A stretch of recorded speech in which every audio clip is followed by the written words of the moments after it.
R.K.. Narayan લિખિત the bachelor of arts, જેમાં એક ફિમેલ કેરેક્ટર છે માલતી, એની શોર્ટ નોટ આપણે આ વિડીયોમાં લખી છે. તમે પણ લખી લેશો અને તેનો ઉપયોગ કરશો. લેસન નંબર પેપર નંબર બસ 512 છે. Malti is a central character, મુખ્ય પાત્ર છે in R K. Narayan's the bachelor of arts. Bachelor of આર્ટ્સમાં એ મુખ્ય પાત્ર છે.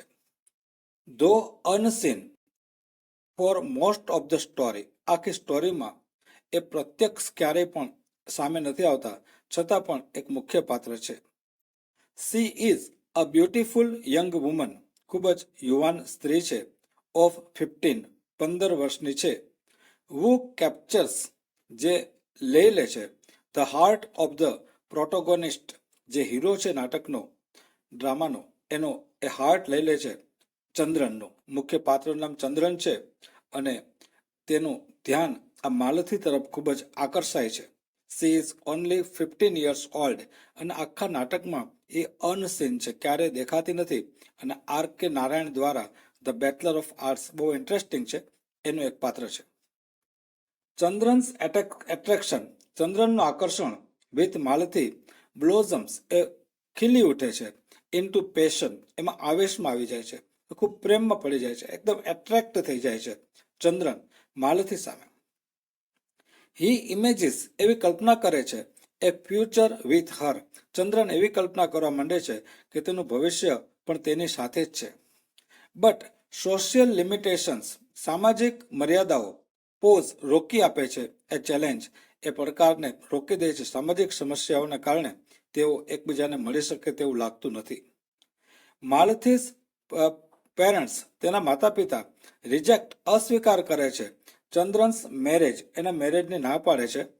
ડ્યુ ટુ એ સુપરસ્ટિશિયસ બિલીફ, એવી માન્યતા છે ધેટ કે ધેર ડોટર મેરિંગ એ નોન બ્રાહ્મણ, જો તેની ડોટર એક નોન બ્રાહ્મણ સાથે મેરેજ કરશે તો would lead to her early demise, તેનું વહેલું મૃત્યુ થશે. ડિમાઇસ એટલે મૃત્યુ. ચંદ્રન ડિટરમાઇન્ડ, ચંદ્રન એકદમ દ્રઢ નિશ્ચય કરે છે ટુ વિન માલતીસ હેન્ડ, તેને માલતીનો હાથ જોઈએ છે, તેની સાથે મેરેજ કરવા છે. પ્લાન્સ કરે છે ટુ કમ્પ્લીટ હિઝ સ્ટડીઝ, તેનો અભ્યાસ પૂરો કરે છે in England and establishes himself before returning to purpose again, અને વિચારે છે કે પાછો ફરી અને તેને પ્રપોઝ કરશે. હી એસાઇન્સ એ લેટર, તે એક પત્ર આપવાનું કામ સોંપે છે. એક્સપ્રેસિંગ હિઝ ડિઝાયર, તેની ઈચ્છાનું. For her to wait with his friend, કે તેના મિત્ર સાથે, રામ મોહન સાથે એક પત્ર મોકલે છે અને કહે છે કે તમે મારી રાહ જોજો, એમ કહે છે. હાવેવર, છતાં પણ Rammohan does not hand over a letter to Malti, છતાં પણ રામમોહન તે પત્ર માલતીને આપતો નથી. હી બિલીવ્સ, તે માને છે, Malti is not the right match for Chandran, તે માને છે કે માલતી છે એ ચંદ્રન માટે યોગ્ય વ્યક્તિ નથી. Due to their different social backgrounds, તેના અલગ અલગ સામાજિક બેકગ્રાઉન્ડને કારણે આ બંનેનો કોઈ સાથે મિલન થાય તેવું લાગતું નથી. This act of intervention has a deep impact on Chandra's life, આના હિસાબે ચંદ્રની લાઈફ ઉપર ઘણી બધી એની અસર પડે છે. ઇમ્પેક્ટ એટલે અસર. અનઅવેર ઓફ રામમેન્સ એક્શન, રામમોહનને આ જે કાર્ય નથી કર્યું તેનાથી તેને જાણ નથી. ચંદ્રન રિમેન્સ હોપફુલ, ચંદ્રને આશા જાગે છે કે મારો પત્ર પહોંચી ગયો હશે અને મારી રાહ જોશે. But his dreams are shattered, તેના સપના છે વિખાઈ જાય છે. When Malti is married off, જ્યારે માલતીના મેરેજ થઈ જાય છે ટુ અનધર શૂટર, બીજા શૂટર સાથે, બીજા વરરાજા સાથે, બીજી વ્યક્તિ સાથે.